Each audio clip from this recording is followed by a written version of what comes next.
Yes, hamjambo tena kwenu nyote wa ndugu wapendwa, watazamaji na wasikilizaji wa Kwetu TV.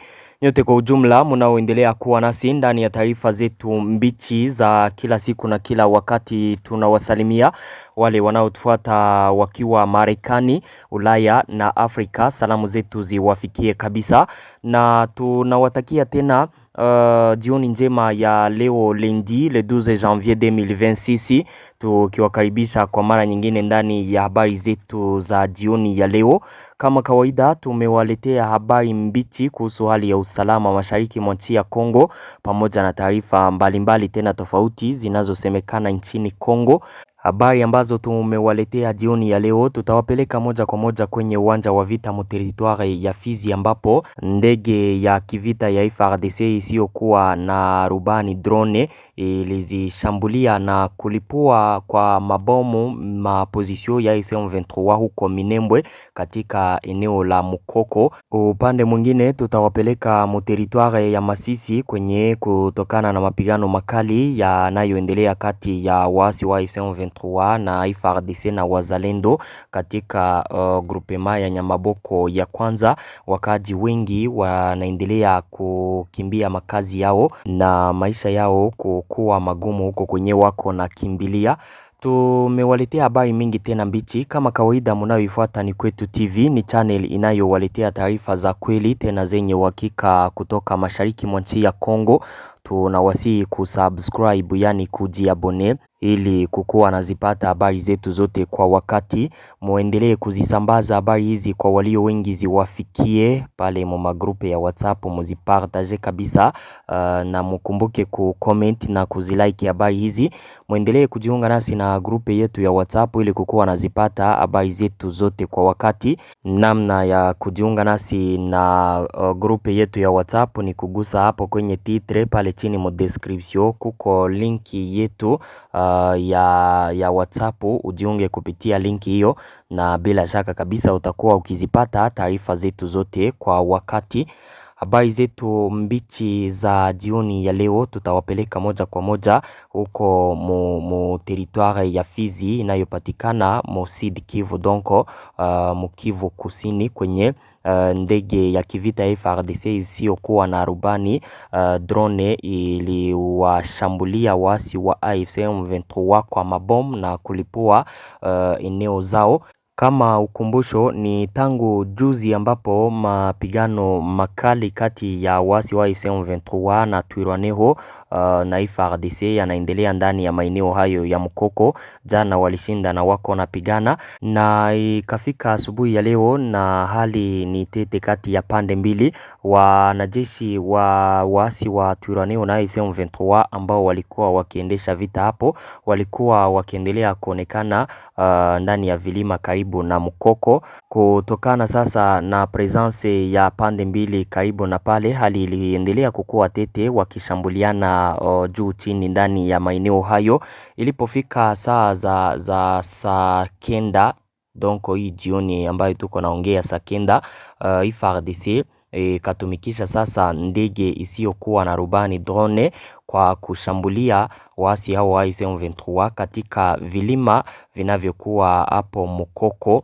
Ni maeneo yanayokuwa karibu na Minembwe, kwa sababu hao wanajeshi wa M23 na Twirwaneho walikuwa wakitokea Minembwe wakishambulia FARDC na wazalendo pale Mukoko. Vyanzo vyetu vinatuambia kwamba ilipofika saa kenda walisikia ndege isiyokuwa na rubani hapo katika anga ya Mukoko.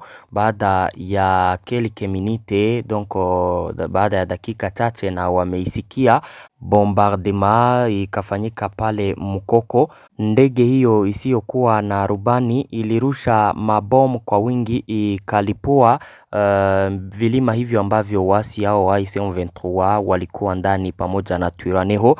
Maeneo hayo yakawaka moto. Ndege hiyo ilibombarde mabombe mingi ndani ya vilima pale Mukoko, na vyanzo hivyo vinatuambia ya kwamba ndege hiyo haikubombarde Mukoko tu, bali ilibombarde maeneo yote yanayokaliwa na hao waasi wa M23 karibu na Mukoko, maeneo yanayoelekea kule Minembwe yote yote yalikuwa bombarde na hii ndege sio na rubani ambayo ilikuwa ikirusha mabomb donc makombola zidi ya hao wanajeshi wa AFC M23 Twirwaneho.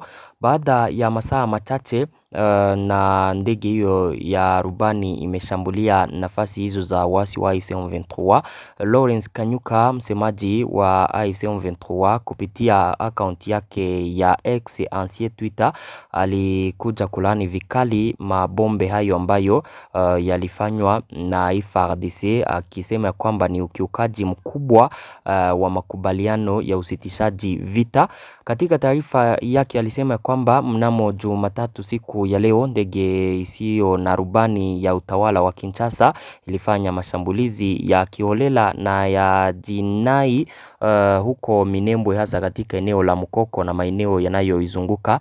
Mashambulizi haya ya makusudi na yasiyo na ubaguzi yalishambulia maeneo yenye watu wengi na kusababisha vifo vya wanawake na watoto na kusababisha kuhama kwa wingi kwa raia ambao tayari walikuwa katika mazingira magumu sana.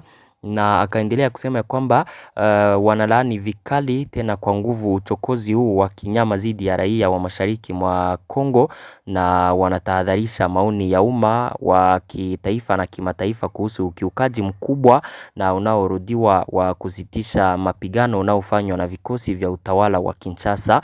Vitendo kama hivyo ni ongezeko hatari na vinaonyesha kupuuza kabisa kwa sheria za kimataifa na za kibinadamu. Na tofauti na hayo, vyanzo vyetu kutoka hapo Mukoko vinatuambia kwamba ndege hiyo sio kuwa na rubani hayo ilibombarde vilima hivyo ambavyo vilikuwa ndani wanajeshi wa AFC M23 na washirika wao Twirwaneho. Haikubombarde Minembwe centre kule mu population ama kubombarde vijiji ambavyo viko ndani wakaji. No, wanasema kwamba walibombarde vilima hivyo ambavyo vilikuwa ndani wanajeshi wa AFC M23 na Twirwaneho waliotokea Minembwe kuwapiganisha wanajeshi wa wazalendo pamoja na FARDC. Na Lawrence Kanyuka katika matangazo yake, yeye alishutumu FARDC kwa kuwa inakiuka usitishaji vita na kushambulia maeneo ya wakaji, mambo ambayo yanaonekana kuwa ni kuistaki FARDC mbele ya Umoja wa Mataifa na Umoja wa Kibinadamu ya kwamba ndiyo ambayo inakiuka usitishaji mapigano, wakati kwenye ligne de front wao ndio wenyewe walikuwa mu vita pale. Donc waasi wa AFC M23 na Twirwaneho ndio wenyewe walikuwa wakiendesha vita pale depuis juzi na jana, siku yote walikuwa wakipigana. Donc AFC M23 inapenda itie probleme kwa FARDC kwa ndio yenyewe iko na kiuka usitishaji mapigano. Na haya mara kwa mara huwa yanafanyika kabisa wakati vita vinafanyika.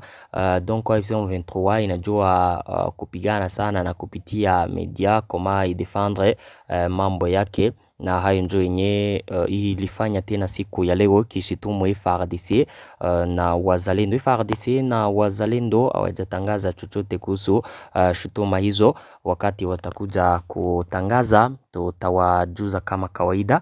Tukiwa mu territoire ya Fizi ndani ya maeneo ya Makobola, kuna boti ambayo ilikuwa ikitoka huko maeneo ya Kabimba, huko Kabimba kabisa.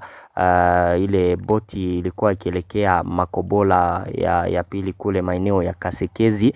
Wakati ilifika kuporo ya pale, wazalendo wakaikamata na kuanza kufanya uchunguzi kuona ya kwamba hakuna adui ambaye alikuja ndani ya bato hiyo, kwa sababu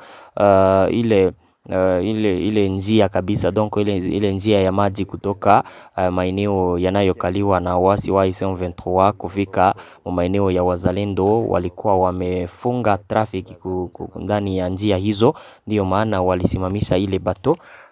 Kwenye video hiyo mnaona kwamba ni bato kubwa.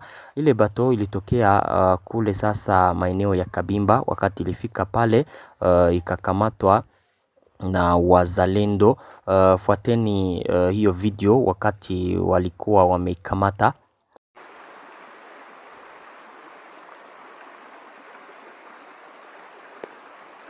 nde bato ekangami. Bato ebimaki na Kivovo kuna soki nde esika monguna azali ekangemaki depuis lobi na 1h. Seke tokoloba kaka lelo na 1h nde ekomaki eza deja na maboko na biso.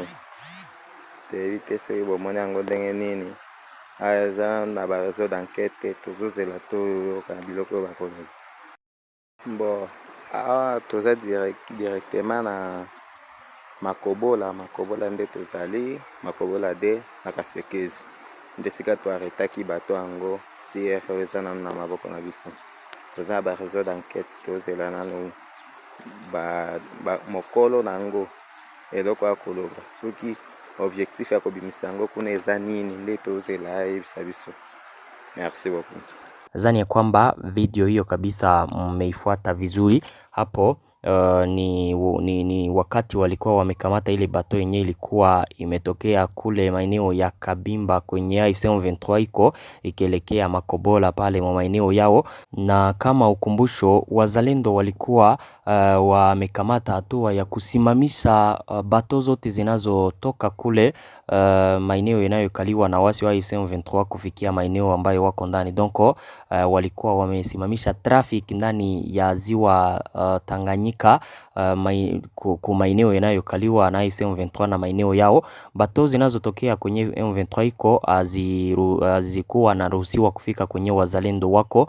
Ile bato sasa ilifika pale na ikakuja wakati walikuwa wamesimamisha trafiki hiyo, ndipo bato hiyo ilikamatwa. Uchunguzi unaendelea kufanyika, na kitu kingine, watu wote ambao walikuwa ndani ya ile bato wote walikamatwa na wazalendo ili kufanya uchunguzi kwa watu hao, waone kwamba hakuna watu ambao wanatumikana na AFC M23 ambao walifika maeneo hayo, na wakakumbusha watu wote ya kwamba trafiki kwenye ziwa Tanganyika kutoka maeneo yanayokaliwa na AFC M23 donc kuanzia Kabimba vers Uvira waruhusiwi kuelekea ndani ya maeneo ambayo wao wanayamiliki. Tuendelee na habari zetu. Territoire ya Masisi, tangu jana mapigano ni makali ndani ya maeneo karibu na Kazinga. FARDC na wazalendo wako movita wakipigana na waasi wa M23. Kutokana na mapigano hayo sasa, wakaji wa Humura na Rutoboko katika kundi la kwanza la Nyamaboko katika sekta ya Oso Banyungu hapo ni Masisi wamehama vijiji hivi tangu siku ya jana kufuatia mapigano hayo makali ambayo yalizuka kati ya pande mbili. Kulingana na vyanzo kadhaa katika sehemu hii ya sekta ya Oso Banyungu, wakaji wanaofia usalama wao wameelekea kundi la Waloa Yungu katika eneo la Walikale. Kaya kadhaa zilifika Langira na Chumba Jumapili jioni na Jumatatu. Baadhi ya watu hao waliohamishwa makazi wanaishi na familia zenye makazi huko, wengine wakiishi shuleni na makanisani. Vyanzo vyetu katika eneo hilo vinaripoti kwamba hali ya kibinadamu kwa watu hawa waliohamishwa ni mbaya sana, kwani waliacha kila kitu wakati wa kuondoka huko. Waathiriwa hao wanaomba msaada wa haraka katika mfumo wa chakula na makazi ya muda ili kuwalinda kutokana na hali ya hewa. Hapo ni territoire ya Masisi kwenye kuzuka upya kwa mapigano kati ya FARDC na wazalendo zidi ya AFC M23 kumesababisha wakaaji wengi kuyahama makazi yao, wakiishi kabisa ndani ya maisha mabaya huko walikokimbilia. Hakuna chakula, koma waishi kabisa ni hatari ya wana kwa kuishi, wanaishi ndani ya makanisa, shule, wengine wakikaribishwa na familia zingine kule. Donc mnasikia kwamba hali ya maisha kwao si nzuri, donc ni ngumu kwao kutokana na maisha ambayo wako ndani. Nawaambiaka ya kwamba vita ni vibaya, sana kabisa. Vita zinabomoa, hazijengi. Wakati wa vita watu wanakufaka, wengine watajeruhiwa vibaya, wengine wayahame makazi yao, wabaki wakimbizi wakiwa wanakwao kabisa. Hayo yote ni maisha mabaya yanayoletwa na vita. Vita kabisa inapaswa kusimama kwa sababu vita si nzuri. Tukiendelea na taarifa zetu, President Felix Tshisekedi siku ya leo alifika huko ndani ya nchi ya Togo. President Felix Tshisekedi alikuwa anatarajiwa nchini Togo siku ya leo. Alikamata safari ya kwenda Togo akitoka Kinshasa. Alifika ndani ya Togo saa za jioni ya leo. Alifika huko kwa ajili ya kufanya visite officielle kule ambayo itaongelea kuhusu mpango wa diplomasi ndani ya Region de Grand Lake. Kama ukumbusho, President Felix Tshisekedi alikuwa huko Angola ambapo alipatana na mwenzake wa Angola Joao Lourenço, wakaongelea kuhusu hali ya kiusalama inayoendelea kuzorota mashariki mwa nchi ya Kongo, ambapo baada ya kupatana naye Joao Lourenço aliinvitea AFC M23 kule, kaongelesha Qatar kama wapatanishi kati ya pande mbili. President wa Angola Joao Lourenço kwa sasa yeye ndiye mtu ambaye ana majukumu ya kufuatilia kwa karibu kabisa kinachoendelea mashariki mwa nchi ya Kongo. Aliombwa na President Felix Tshisekedi kuyafuatilia kwa karibu, kuona kabisa kinachoendelea, wale ambao watakiuka makubaliano walio ya sign ndani ya Qatar na huko Marekani. Na Joao Lourenço baada ya kuinvitea AFC M23 kule ndani ya nchi yake, SSC na Senko, viongozi wa maeglize nchini Kongo, nao wanatarajiwa kufika huko Angola katika visite kupatana naye President Angola. Donc ni invitation ambayo aliwapa, haiko visite ambayo walipanga au peke yao kufika huko, hapana. Joao Lourenço aliwainvite kule na watafika huko. Tujoro ni kuongelea hali ya usalama mashariki mwa nchi ya Kongo na kutafuta kama solution inaweza ikapatikana ya vita na migogoro inayoendelea mashariki mwa nchi ya Kongo. President Felix Tshisekedi kwa sasa alifika ndani ya nchi ya Togo, ambapo kufika kwake huko ni kuendelea kabisa kutafuta kama migogoro na matatizo inaweza ikaisha mashariki mwa nchi ya Kongo kupitia diplomasi.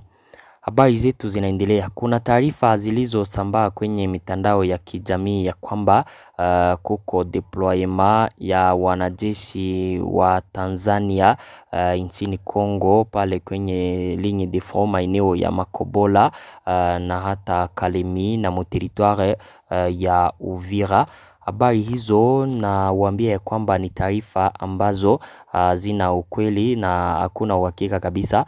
Ni taarifa zilizosambaa kwenye mitandao ya kijamii. Vyanzo vyetu kutoka maeneo hayo inatuambia kwamba hakuna force yoyote ya wanajeshi kutoka Tanzania ambao waliwasili hapo. Habari hizo zilisambaa tangu juzi ya kwamba jeshi la Tanzania liliwatuma wanajeshi wengi, plus de 2200 soldats wa Tanzania walitumwa nchini Kongo ili kusaidia armée ya Kongo katika vita vinavyoendelea mashariki mwa nchi ya Kongo. Hizo ni habari ambazo zilisambaa tu kwenye mitandao ya kijamii, hakuna ukweli wazo na uhakika wazo. Jeshi la Tanzania lilikuwaka ndani ya mji wa Goma wakati wa operation ya Samia RDC. Wakati ile operation ilishaka, ni operation ambayo ilikuwa ikikutanisha nchi tofauti za SADC ndani ya kutafuta koma wapiganisha AFC M23 waizuie kabisa kule Goma. Na wakati mji wa Goma ulikamatwaka na hao waasi wa AFC M23, wanajeshi wote wa Tanzania wakatoka hapo. Kulikuwaka wanajeshi wa Afrique du Sud, kulikuwaka wa mercenaires, hao wote wakaondoka kabisa pale, wakarudia ndani ya nchi yao kupitia maongezi ambayo yalikuwaka mjini Goma kati ya viongozi wa Samia RDC donc kwa ile operation. Na baada ya wanajeshi hao kuondoka, hakuna deployment yoyote mpaka kwa sasa ya jeshi la Tanzania na hata jeshi la Afrique du Sud. Habari hizo ambazo zilisambaa kwenye mitandao ya kijamii ni habari za bongo. Hakuna deployment ya wanajeshi wa Tanzania pale kwenye ligne de front maeneo ya Makobola ili kusaidia FARDC kuwapiganisha waasi wa AFC M23 na washirika wao. Asante ndugu zangu, hizo ndizo taarifa ambazo nilikuwa nimewaletea jioni ya leo, na washukuru sana kwa kuwa mnaendelea kuzifuata habari zetu, na waomba kuzisambaza kwa walio wengi ziwafikie. Mkumbuke pia kusubscribe. Tupatane ndani ya taarifa zifuatazo. Merci beaucoup.